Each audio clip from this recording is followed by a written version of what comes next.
Good morning, everyone. Thank you so much for joining us today in honor of Black History Month.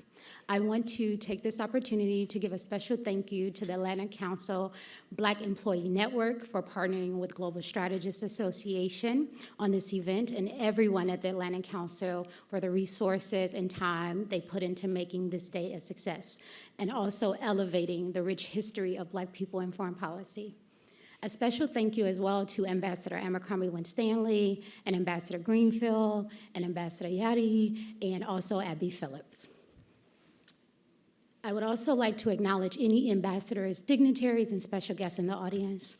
I also want to say a special thank you to the GSA team, Elliot Williamson at Market Rep, and also any board members in the room.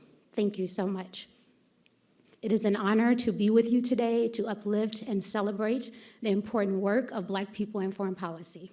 Again, my name is Aprecia Faulkner, and I am the founder and CEO of Global Strategists Association, an organization striving to increase global engagement among the African diaspora and the Black community. The organization was founded in 2013 in my hometown of Chicago with an emphasis on amplifying our contributions, stories, impact, and scholarship. In 2008, a young married mother of three registered for classes at her local community college, known as Kennedy King College, after dropping out of high school at the age of 15. One of the first classrooms that she entered was titled International Relations, taught by a young Black professor named Ted Williams III. He had a special gift that allowed him to seamlessly connect those from the South Side of Chicago to the world. It was love at first hearing for her. It was also the first time that she had heard the language needed to describe her love affair with not only foreign policy, but global leadership and what she now identifies as Black diplomacy. That young lady now stands before you today as a first-generation college graduate with 2 degrees, a thriving organization, an international organization, and a commitment to elevate Black scholarship in global affairs while challenging antiquated paradigms and systems in the field that has systematically left Black people out. It's true, our motto is, we are changing the face of global affairs. Indeed, we are doing just that. I am honored to introduce today's panel, who will dive into a rich discussion titled The Importance of Black People in the Diaspora in Foreign Policy. The introduction of this panel. Today, that person that I mentioned earlier is here and will moderate the discussion. His name is Ted Williams III. He is right here. He's not only here, but he'll be moderating the discussion along with a phenomenal panelist. He also sits on the board of an organization that he literally helped found by planting a seed in a classroom 15 years ago. Ted is a professor and social science chair at City Colleges of Chicago. He's also a performing artist whose play, 1619, The Journey of a People, is touring right now throughout the country. Welcome, Ted Williams III. Another panelist who will be joining us today is Terrell J. Starr.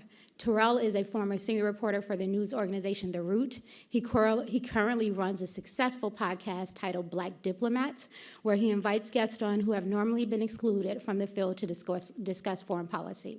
He is currently an Atlantic Council Fellow and a former Global Strategists Association Fellow. He is a former Fulbright Scholar and just recently returned from Ukraine, where he shared his first-hand account of the war. Please welcome Terrell Starr. Our last but certainly not least panelist is Bunmi Akinnusotu. Yes. Bunmi is the Deputy Director of the Charles Rangel Fellowship Program at the Howard University.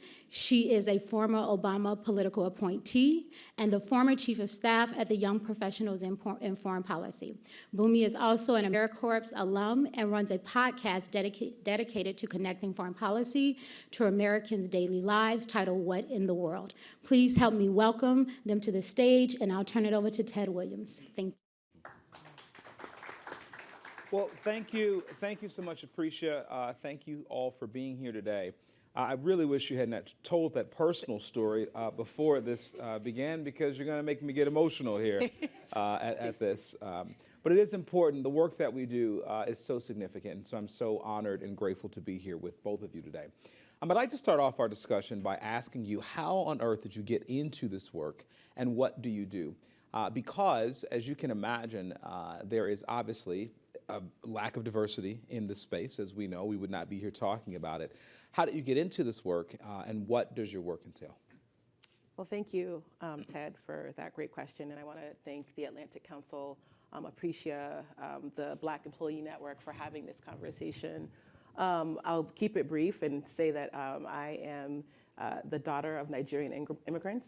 So I grew up with fufu and McDonald's in the house. In the same meal, huh? In the same meal sometimes. For breakfast, we'd have McDonald's. At night, we had jollof. So, so my upbringing, my birth is rooted in sort of this space. My parents did not flee Nigeria. They left Nigeria thinking they would go back. At the time in '78, my dad came first. They stopped in the Bronx. He was like, the Bronx was a little too rough. We're gonna go over to Rhode Island. And so that's where I sort of grew up. My mother followed along, but throughout my life, I've always heard in the wee hours of the evening, my dad or my mom talking to somebody in Nigeria about something, whether they needed money, somebody died, somebody got married, somebody needed money, somebody needed money. So throughout, and we parties in the house, you can imagine in the '80s and the '90s in the house, just uncles and aunties coming around, debating everything about the UN, about the Cold War, and these are things that I'm not sure it happens in every household in America, but this is what was happening. These are the conversations in my household. And so just my upbringing has shaped sort of my global understanding and perspective and sort of curiosity about what's happening outside of the United States. Professionally, I will say I actually grew up in Chicago professionally. Chicago shaped my life deeply, profoundly. And I remember an article that I read by Mark Lynch. He wrote it, Foreign Policy Magazine article, where he was looking at the beef at the time between Jay-Z and the game and correlating that to the international world order. Phenomenal. And that was like 2008, 2009. And I thought, you can make this thing cool? Sure. And he was a political science professor. Sure. And I had wanted to become a diplomat. I just didn't know how to do it. So I would be reading these kinds of articles, going to events in Chicago, serving on boards, but couldn't quite figure out like the thing to do. So I went to grad school, which is what I think everybody does. I went to Columbia SIPA. From there, got into the Obama administration, and then started the podcast, What in the World, in 2017, not because I wanted to get a job, but because I had phenomenal people in my life who I had met throughout my career who were not on CNN, they were not on MSNBC, they were not in Foreign Policy Magazine at the time. And so I was like, let's give them a platform and just talk about what in the world is going on and how does that matter to ordinary people. And so I love how Aprecia talks about the love affair. Same thing with me. It's just been a love affair throughout my entire career and my life with global politics and foreign policy. And right now I stand as the deputy director of the Rangel program and help people understand how they can make a career as a diplomat, the folks like me who didn't have anybody around to explain. So I get to speak with all kinds of individuals about how to break in. And it's not just as a diplomat, but as an international affairs career track overall. And so that's what I do, and I love it.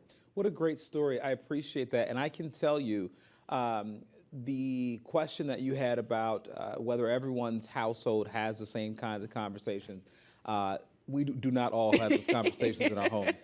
So I think you were well prepared for the life that you're living now. Please. All right. Yeah, thank you, Ted. So thank everyone, the Black Employees Network, Atlantic Council, where I'm a non-resident senior fellow, Aprecia. So I was admonished into Eastern European Eastern European area studies. So when I was approaching my senior year, applied for an international program to travel any parts of the world. I pretty much lived by myself. My grandmother, who was my guardian, died. So I didn't have per se a home to go to, so I had to find something productive to do each summer. And my final summer of college was to live abroad for a summer.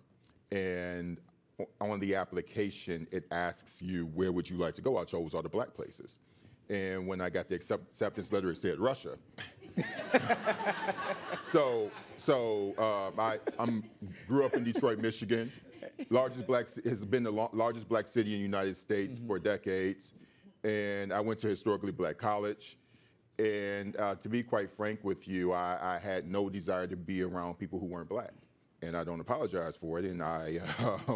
And so once I got the letter, I called my godmother, thinking that she would support me. And she said, well, Terrell, you ought to be ashamed of yourself, for being closed-minded. Your mama black, your daddy black. You go to a HBCU, all your teachers are black. So she went literally commented on all of her hands about how black my existence was.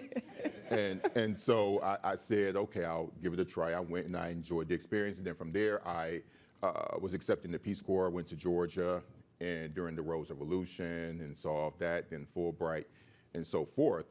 And so it's really good to talk about our upbringing. So people, and with me, my first interaction with them, what it meant to be a diplomat was by watching my uncle sell drugs. So the conversations that I had was about how do you keep the trap house safe? How do you get how do you negotiate the territory, the product? And so I watched my uncles literally make crack in front of me every single day. And I bring that up because I think that we should lean into our experiences, how they inform the way that we view the world. Because at the end of the day, the way that I look at this field, everybody's selling product, right? So, and I think that the more I lean into that, the more I appreciate what my purpose is, because if we're talking about inequity, it's something that I've learned as I did my work in Ukraine, is that I can't see myself talking about the colonialism that Russia is inflicting on the Ukrainian people while ignoring the racist urban policy that kept me in the hood, right? And so I'm able to interpret Ukraine for the public precisely because of my experience of growing up in a black neighborhood in Detroit. So, because all these structures of oppression are the same, and I think that when we enter into these spaces, we ought to really acknowledge the fact that when you're dealing with oppression, you can't be hypocritical and pointing out in one place and not acknowledging the other. And so, as I entered into this field, it was pretty much black people who encouraged me at first. And most of these people have never gone to Eastern Europe. None of them have. But they said, well, it's the village, the thing that we have in the black community that constantly said, well, we didn't go, we are not going to go, but you can. And so they kept giving me the motivation to do it, even at a young age when I didn't believe it in myself. And I have to say, the drug dealers gave me the encouragement to do this work. And so I just have to give a shout out to the guys up back in the block. Wow. Because that's just what we did not expect the conversation to go there today. But I appreciate you keeping it real. It's the truth. Wow. Well, thank you. It's my truth. I think It that's is a your podcast, truth. Diplomacy and Drugs. Yeah. Wow. Well, the one thing that I appreciate about having conversations with people of African descent, black people in this country, is that truth and authenticity are in our DNA. And so, yes, this may be the first time this room has had that particular conversation about the trap house. But it's important because it's the reality of this nation that we live in. And so I want to talk about, for a moment, we've got a number of questions, a number of audience questions, but I want to kind of make the connection, as you mentioned, about this issue of hypocrisy. And there's been a lot of conversation and articles around this notion that racism is a national security threat. That many nations, obviously we know what the Russians did during the 2016 election. We know even the threats that came during the Soviet Union during the Cold War around the hypocrisy that exists in America. And so why is racism a national security threat in the United States, and why does it matter in global affairs in general? Yeah, so there's lots of ways to take this, and I will say that this is not new, right? There are people in this room who probably remember Vietnam, and lots of the propaganda that was sold to black soldiers about the hypocrisy that we're talking about. And even before that, when black Olympians would go to, Berlin, and, the Germans are trying to, remind them of who they were, and at home, right? And so I think this is not new. This is just, like the Bible says, there's nothing new under the sun, Yeah. right? And so it's a national security threat, I think, in this time, though, because of sort of this disinformation, misinformation issues that has sort of been surfacing. And I wouldn't be raising this if I didn't feel it myself. So everybody knows that, like, if you got a Nigerian parent, they got WhatsApp. And the WhatsApp is in the YouTube. Not to shame any companies or anything like that, but the truth of the matter is that there's a lot of information in there, down to the COVID-19 pandemic, when my mom was saying she didn't want to get the COVID vaccine because she heard through WhatsApp that they were taking Black immigrants away if they tested positive, right, for COVID. And so I had to convince her to take the COVID test. It's like the vaccines are fine. And my mother is progressive. She's been here forever. She's a smart woman. But I think that because the information that's coming out is so pervasive and divisive, particularly around communities that are Black and brown, that is why it's a national security threat, right? You're actually, the information that's coming out is actually changing minds and pushing people away from the things that could actually keep them safe, right? And also it's creating confusion, right, around whether it's gender issues or whether it's around peace and security or Ukraine or whatever it is. So there's just a lot of information that's being targeted, or that Black people in particular are being targeted, that's creating confusion. And I think that confusion spells out at the ballot. It spells out, you see it play out in terms of the vaccine, in interpersonal relationships. And so that to me is why I in particularly see this as a national security threat, because the vulnerabilities that we have in this country are being exploited by people who know that. It's our Achilles heel, indeed. Absolutely, yeah.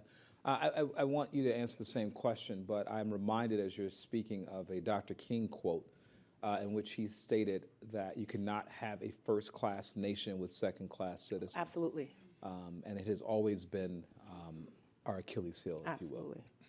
Racism is simply not sustainable. So I'll just give you a direct correlation. Is that when you look at the Russian Federation, right? It's gone through multiple iterations. It was the Russian Empire, the Soviet Union, et cetera, right? And so Russia, as we see it today, is not. Particularly, you look at Siberia, the southern regions of the country. It's not indigenous Russian land, right? So at the beginning of this invasion, many of the people, the Russian soldiers who were injured or killed, if you look at their lists at the local hospitals, their names come from southern regions. They come from the Caucasus. And so these are the people that Russia sent to fight and become fodder. And so if Russia, in regards to its native indigenous geography, were as it is, it would not be remotely as big, right? And so I bring that up to say that what you see going across Russia right now, particularly during these mobilizations, you saw this revolt, right, of these people, and they're speaking out, saying that, hey, we are the people that you're sending to the front lines. They're the poorest people, right, in Russia. And how does that translate to your question about a national security issue? It speaks to ironies. So one of the things that the Russians do particularly well is that they talk about the racism in our own country and the irony is that they have done the same exact things to their own people much longer, okay, even before we were officially a country. And so the history of killing indigenous people that we have in the United States, the Russians did that, did it longer, and they did it further into Asian territory. So the people who are in the battlefield, they look Asian because they are. They're not ethnic Russians. And so I think that when I go back to the unstable, unsustainable concept of racism, it really, a nation cannot be held together when you have all these people who are conflicting with one another.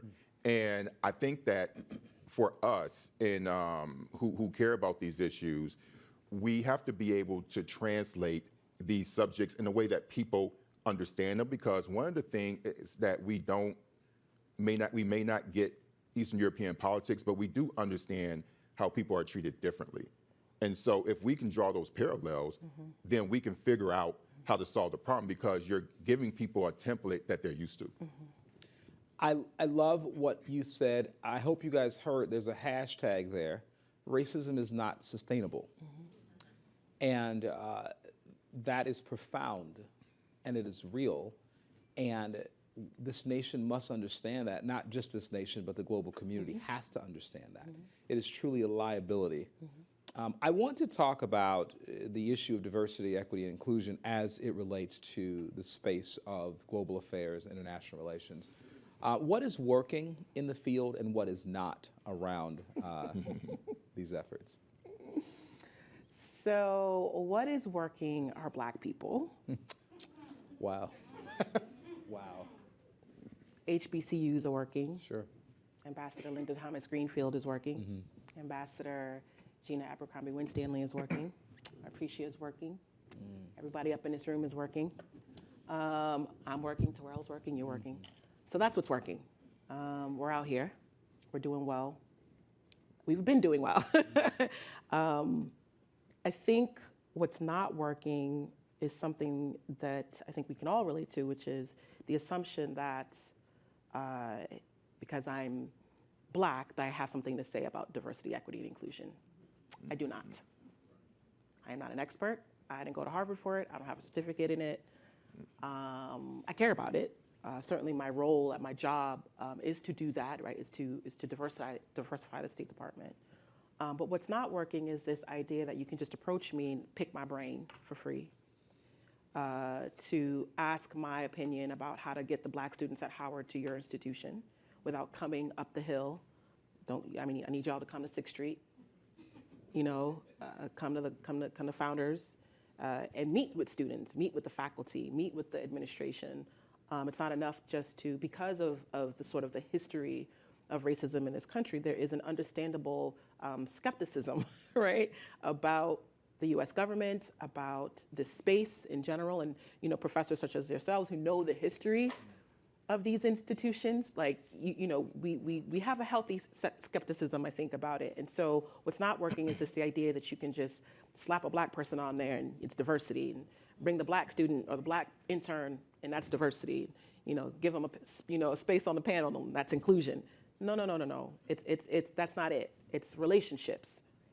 It's the hard work and the hard conversation. And the thing that I've always struggled with sort of this space in the last few years, since it's been hot and popping, is that at the end of the day, we all go back home to our spaces. We go back to our communities that may not look like where we work.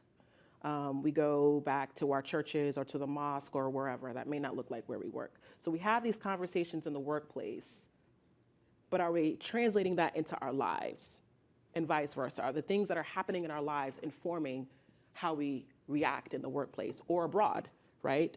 I always get a kick out of the folks who do peace and security work in the most, extreme places, but can they go to the block and have a conversation? Can they come to Howard or come to, go to Bowie State, go to UDC, or come to my PWI, right? Bryant University, PWI in Rhode Island. Okay, I was one of 5 Black women in my class as a freshman in 1999, not 1969. Explain PWI, because a lot of people A predominantly white institution, right? No one came to me to say. I thought you were saying a predominantly welcoming institution. It was. But that's not what it means. That's a separate. Don't get me in trouble, Ted. Don't get me in trouble. Bryant's a great institution. I had a great education there. But I guess my point is that I think that there's a lot of things working, a lot of people working, but there still needs to be a deep sort of inner work that people have to do. That's beyond the surface. You got to go deep. You got to take this thing home. You got to take it into your school. You got to take it with your family members, with your kids, with your grandpa, that weird uncle that says something at the dinner table. You got to take it to that person. That, to me, is what is not working in this country and why we continue to have these conversations year after year after year after year. I'm going to adjust the question slightly for you because you're a journalist. And I want you to speak to the same issue, but I want you to speak to it from a journalist's perspective because, as you and I were talking before this began, we were talking about the disparity in coverage I was thinking about, obviously, the tragedy that has occurred in Turkey and Syria this week, and it is heartbreaking, and so many of us are moved by what has occurred. But I was equally moved by what I've been reading about what is happening in Haiti right now, and yet I've seen no coverage on it. Can you speak to that, please? Yes, I can. The bottom line is, I'll just be very direct. If you look at a country like Haiti and you think, I think the general perception, because I've been in the rooms, this place has been poor, these people have been downtrodden, so what's new, right? So, or when you compare that to a place like Ukraine, where these millions of people who are fleeing, and you see these white babies and things crying, this is not supposed to happen to these people. Let's just have a direct and just be honest about it, okay? And I'm saying this as a black man who was literally helping families leave. So my heart is open to everybody, okay? Let's just get that clear. But one, right, feel me. Yeah, so. Well, about that historically, we don't even have to say that, brother, because that has historically been where we have been in this nation. And that's another conversation. But more directly to your question, I have devoted, I'm producing an 8-part series next month for for the relaunch of my podcast called Fleeing Ukraine While Black. And I just wanted to speak directly to the earlier speakers in honoring the integrity of our esteemed ambassadors. I could just give you a perspective on the ground of the dozens upon dozens of black people, including black Ukrainians, who fled Ukraine. It's bad. Every person I interviewed cried about the racism that they experienced. One black Ukrainian said that when she was in a refugee camp that she's now serving as a translator for, the white Ukrainians were calling her all kinds of racial slurs, saying, what is she doing with them? And when she confronted them, they were shocked because they thought that she was just some regular black person who was, a part of the camp. What happened at the beginning of the war was that people addressed the issue of racism the first week, but it's almost as if these people, after week 1, just went someplace and died, and you never heard from them again. And the primary problem is that we don't empathize with black pain in the way we do with white pain. That's just the truth, and there's no rocket science to this. And I noticed when I was covering the white Ukrainians, there was a woman who I helped with cancer get to a bus, and maybe you all saw me, I was on CNN and everything with this person. There is somebody's old grandma, the whole family left. And somebody found me on Twitter, said, can you help bring my grandma to Poland? I did it, but I didn't notice the same type of attention and care about black Ukrainian people.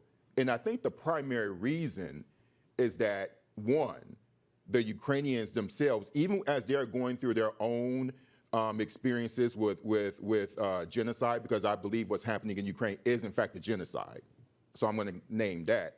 But you also have these really complex, well, it's not complex, you also have these same people who are experiencing genocide being racist to black and brown people. And I think that when you are in these spaces, people don't want to talk about that because, particularly the white people, because they look at it as if, well, we don't want to undermine the integrity of Ukraine. And I'm saying that's bullshit. Apologize me for saying that. But if we are talking about all the things that the Russians are doing, we have to use our position to also exercise change when it comes to Ukraine. And so the media coverage is not going to be equitable in that way, because I just don't think the empathy is there. And that's a spiritual problem. That's something deep inside here. That's not about training. That's not about equity or anything like that. It's like, do you have a heart for your fellow human being? And too many people do not. And so it's incumbent upon us to create the spaces that I've done for myself and be able to create my own funding, because I can assure you, if I were at some other network, I wouldn't be able to do the work that I'm doing. So that's what it is. So you mentioned, this is great. I really, really appreciate what you both have just shared.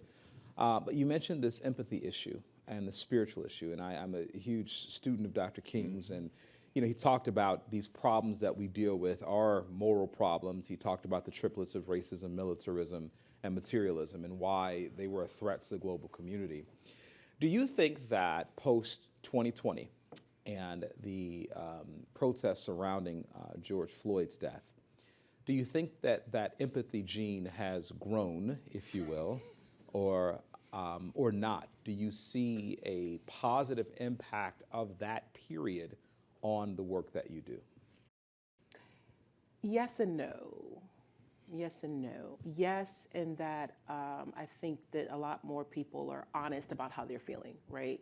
Like, and all, like Black, like I love the conversation this morning with Ambassador Linda Thomas Greenfield and Ambassador Gina Abercrombie Winstanley, because as a woman, right, who wants to start a family, those things are in the back of my mind. And I feel like those types of conversations were happening before. So I think the sort of George Floyd, and I think that had ripple effects on all aspects of the spectrum. But I think, yes, the empathy has grown.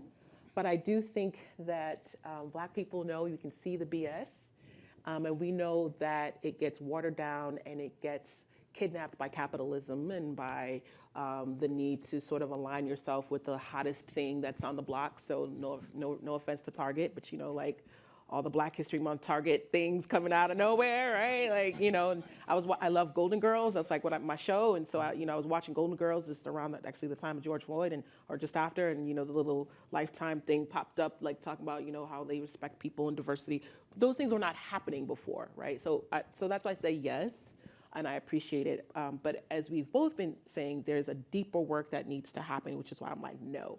Right? There's still, I just have in town here in DC, I've been hearing rumblings about how, the diversity thing is fading away, right? Because we have the Ambassador Gina Abercrombie Winstanley, and because we have all these people in these positions, so people are getting comfortable.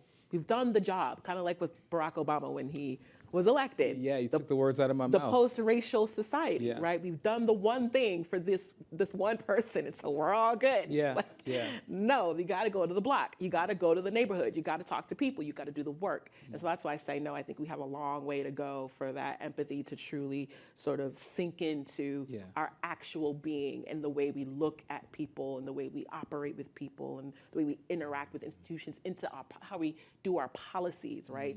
I think.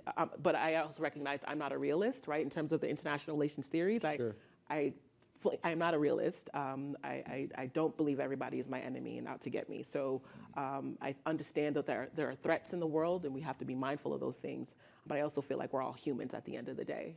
Yeah, you mentioned the Obama factor, and I just think the danger in tokenism, that when we put people in positions and we don't think about policy, we are really, we're in trouble in that way. Why don't you hop on that question as well? White empathy usually comes at the expense of Black bloodshed. So it took a Black man on video having the life squeezed out of him for 10 minutes for white people to have a heart. And it wasn't the first time, which is the crazy thing, right? Because we had 91, with King. So it's like, this is not the first time Correct. This country has seen this type of violence. Right. But anyway, sorry. No, you're absolutely correct. You're absolutely correct. But I would say, talking about the empathy standpoint, it's not, I'm really pessimistic about this, because ultimately, in order for anti-Blackness and people of color in general, in this country, anti-Blackness particularly, in order to really address these issues of equity, each human being has to look deep inside themselves and think, how can they improve, and how are you eligible to participate in a form of discrimination, whether you want to or not. So, for example, I, as a Black man, am eligible to participate or to unintentionally engage in sexism, whether I want to or not. Absolutely. And I have to actively push back against it, okay? And as a white person, you are eligible, because of your skin tone, because of your skin color, to participate in racism, even if you don't want to. And so you have to reject it. That's something that we all have to actively do. And that's where the work comes in. Just as I have developed an empathy for the kind of genocide that Ukrainians are experiencing, because if you listen to Putin talk in Russian or Dmitry Medvedev talk about Ukrainians, he talks about them like they're white trash. He completely racializes them, okay? Straight up. And I often had, and as I've talked about with my colleagues about Ukraine, I speak with them, especially my Ukrainian my friends. I say, listen, am I the only black person that you know? And usually I am. And when I talked about the racism that these black Ukrainians experience, many of these people would reach out to me after the interview and say, well, Terrell, I'm going back to Ukraine, and I am worried about how I'm going to be perceived, because when I even talked about the experiences I had while fleeing, I had this whole barrage of people attacking me saying, well, this is not the right time to talk about race. And to be quite frank with you, our think tank infrastructure isn't necessarily any better. And I'm not leading the way because we don't, just as I brought up my own upbringing of how I got here, we all got into this room in very different paths. And so it takes somebody to look outside themselves to do that. And that is the real work. And unfortunately, until people are really to look inside themselves to say that I am going to be a better human being to my fellow man, woman, or however we identify themselves, then we're going to continue to have this conversation. You mentioned the idea of really being actively, as Ibrahim Kendi talks about, anti-racist. And too many people believe that if they are neutral actors in the space of racism, that if they don't contribute to the problem ostensibly, then they're okay. I'm not one of them. The reality is that the conditions that we face, particularly in this country and across the world, require active anti-racist work. And until that happens, to your point, we will not be where we need to be. And it takes courage. Absolutely. And unfortunately, that is lacking as well in many of the areas that we find ourselves in. And so this is a call today, a call out today. Absolutely. And we're all capable of doing it. We are. We just have to want to do it. And I just 30 seconds is that I don't usually talk about this often, and I think John, who's the head of the Eurasia Center, would appreciate this. What motivates me to be a black person who grew up in my blackity black town, my blackity black HBCU, my blackity black existence, is my black liberation theology church, Concord Church of Christ, in Brooklyn Baptist, in Brooklyn, New York, is that I can't be a person of faith and not see the pain and suffering in my fellow human being regardless, because in God's kingdom, I am not allowed to discriminate or to decide who needs my empathy. And so that is what motivates my analysis. It's not some sophisticated, foreign policy, or I knew this person. It's my black pastor. You get what I'm saying? And so we really have to, and that's really where it comes from. I just had to add that. No, that's important because our paradigm is different. Absolutely. And I think walking in the door, to your point, diversity is not about tokenism through faces. It's about a paradigm shift in the way that we think. Right. Absolutely. Once again, I think there have been some firsts that have happened on this stage today for you. You have brought in the church community, which I'm sure there are not many conversations about pastors in this room. We've talked about the trap house as well. And you brought it all together very, very well. But that is a paradigm shift. Absolutely. And it is very comfortable in our community to have those conversations with all of those topics. Yeah. But that's not where we are typically. And so diversity means being able to change the parameters and the standards by which we have these conversations. And so that, I think, is a very, very important point. let's talk about the HBCUs. Yes. And let's talk about the role of the HBCUs in this particular work. And I also want to tack on, because Aprecia Faulkner, who is the reason why we are here having this conversation, three of us right now, let's give it up for her, came out of a community college. And as you talked about embracing our background, once again, I learned, I went to the University of Chicago, and I learned as I walked into different rooms what to share about my background and what not to share about my background. All the good stuff. I have, one side of the family that has more of a, let's just say, a more traditional urban experience. Yeah. I did not say the hood. I said a more traditional urban experience. I can't have mine because I just grew up there. And I had the other side that had less of one, and so I knew how to highlight those things.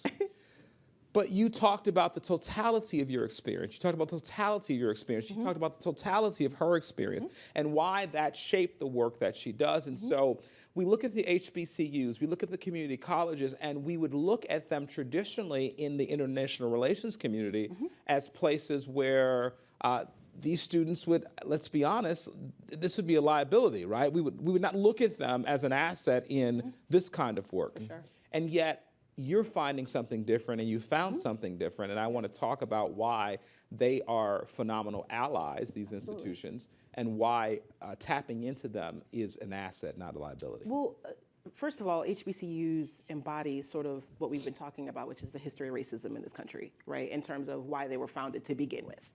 Folks were excluded from the establishment. And I want to shout out to Nia Hope, who is the director of the Bunch Center at Howard, who introduced me to a book, and it's called White World Black Power Politics. And it completely has changed my understanding of international relations theory, such that I've been questioning why I got my Columbia degree. And what it has done, and what she has done, and what being at Howard has done, and gets to the point of your question, is that it has reoriented me to the Black contribution to international relations theory that has historically been left out by institutions, many of which are in this town. So Langston Hughes, for example, many others, W.E.B. Du Bois, and to your point about sort of women, when Black women were also left out of this by Black men, right? So the sort of the oppression continued. So HBCUs, by their very nature, symbolize what this country has been grappling with since its founding and even before, right? And so, but all that to say, I think everybody should get that book. It's quite phenomenal to read the origins of much of the international relations canon and who was left out and why. So HBCUs, as we see here, demonstration, have the creative and the intellectual force behind it to deal with some of the global issues that we're talking about, that we've been talking about all morning, whether it's Ukraine, whether it's Haiti, whether it's issues on the continent, whether it's Latin America. The diversity alone, if you come to Howard, and I'm sure this is the case in many, one of my brothers goes to Harry, he's a doctor, is trying to be a doctor. And so these institutions produce the largest numbers, right, of doctors and engineers, creative entrepreneurial mindsets, right, who want to actually change that paradigm, who bring their whole self to the work that they do. And whether it's a HBCU or a community college for that matter, right, these are individuals who are already primed, they have the appetite to serve, to change, to look at things differently, to ask questions that people aren't asking. And so that's why I think that HBCUs, community colleges, my brother went to community college, my father, when he came to the United States, went to community college, my uncles, my aunts. So community colleges are part of my life. And so I do see the value of them as well. I think that also, if you look at sort of the values, right, that come out of these institutions, so HBCUs, so in the case of Howard, our motto is truth and service. That's the motto, truth and service. So you are producing global-minded individuals already primed to serve at the State Department, at the Department of Commerce, overseas at Peace Corps, Fulbright, et cetera. And so that is embedded in every class, in every interaction. The one thing that I think that, the institutions have to be mindful of, particularly like State Department and others, is there's competition out there. Students don't have to go to government. They can serve and make some money at Amazon. They can serve and make some money at Google. Now, granted, they laying off a lot of people, but still, you can go over there. You can make some money out, or you could do your own thing, right? And certainly the age of social media has shown us what young people can do without having to come to Atlantic Council to work or to go anywhere else. You can start your own thing in this sort of world that we live in. But nonetheless, I think that HBCUs, community colleges, offer the value alignment. They offer the intellectual and creative capacity, and then also the diaspora connection, as I mentioned, just diverse individuals who can help the United States get connected to other communities that we've had challenges with in the past. I think that the field has a similar problem with HBCUs our country has with the continent of Africa, which is a misplaced method of engagement, right? Because I do respect our previous speakers. One of the challenges that we really have to talk about is looking at the continent of Africa as a business opportunity as opposed to aid, right? That's a primary issue. And that with the HBCU circuit, and I'm a graduate of a historically black college, my first 3 travel experiences, one to Senegal when I was 18 years old, the other one to Haiti, and then I had a third opportunity when I traveled to Russia. All 3 of those travel experiences were facilitated by my historically black school. And we have to, and I think that there is a number of presumptions that a lot of black schools may not be interested in this type of work. But what really drew me was that my experience, I was able to go into all these places and it centered who I was. And I think that particularly when you're in the Eastern European field, I think a lot of us, particularly people of color, make the mistake of trying to kind of fit into a cultural apparatus that is not conducive for who we are as people. That's the fundamental problem that I found. I was quite frankly shocked that the Atlantic Council would want to bring me on as a, and I'm saying that because I enjoyed the experience here, just to be forthcoming. I do, but I rode at the root during the heydays of 2016 to 2020, and I think anyone who read that publication there knew that we were kind of off the chain. I'm like, do you really want my black you-know-what here? But this is directly answering your question. I feel like my contributions were really pivotal because I leaned into that experience, because the thing that an HBCU does is say that you can do it. Absolutely. And we don't have that because a lot of these places, most, Miss Goodwin and the financial aid office and Miss Mabel in the cafeteria. Those are all people who are helping you in your ambassadorial experience. And that's how our culture works. And so it has to be something that adapts to who we are as people. Because this place, as much as I enjoy being a part of this great council, is not culturally facilitated to really cater to who I am culturally as a black person. It just simply is not, and it's okay to be upfront and acknowledge that. What's not okay is the effort to not improve it, but the HBCUs play a role is that we have to adjust to those institutions and needs of the students, and that will make the breakthrough. But again, that goes back to what we said before about the need of a lot of people, quite frankly, white people, really centering us and centering our skill sets and our culture as opposed to making us adjust to them. Wow. How do you really feel? I work for myself, so I don't have a... Oh, that's, wow. I am just chewing on all of that right now. One of the things that I think as we are going to wrap up this conversation, and I want you all to, which you already have done so well, you've articulated why we ought to be engaged in international diplomacy, international relations.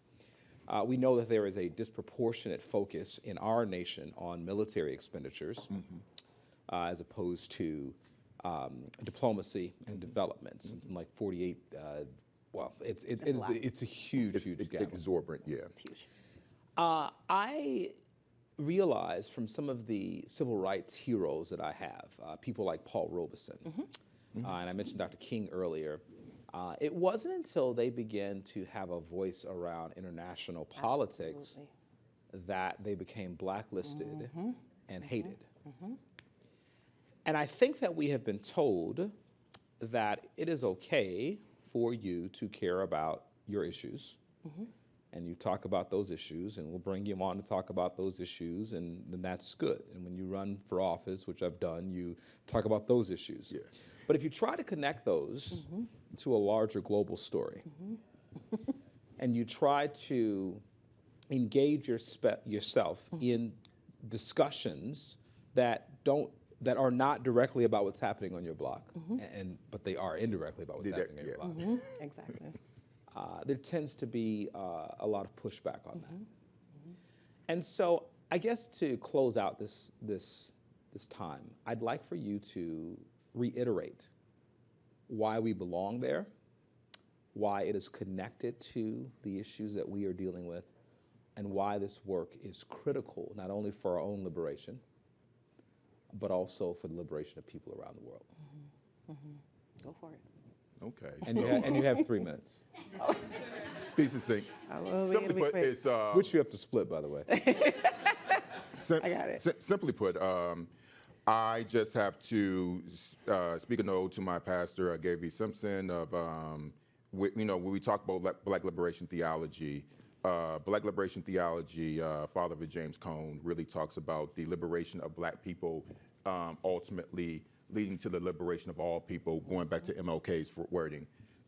Short story that would fit within my minute is that Paul Robeson was trying to do he did the same thing here, but what a lot of people don't know is that when the Soviet Union was carrying out its pogroms against Jews, Paul Robeson also was trying to hold Soviet officials accountable.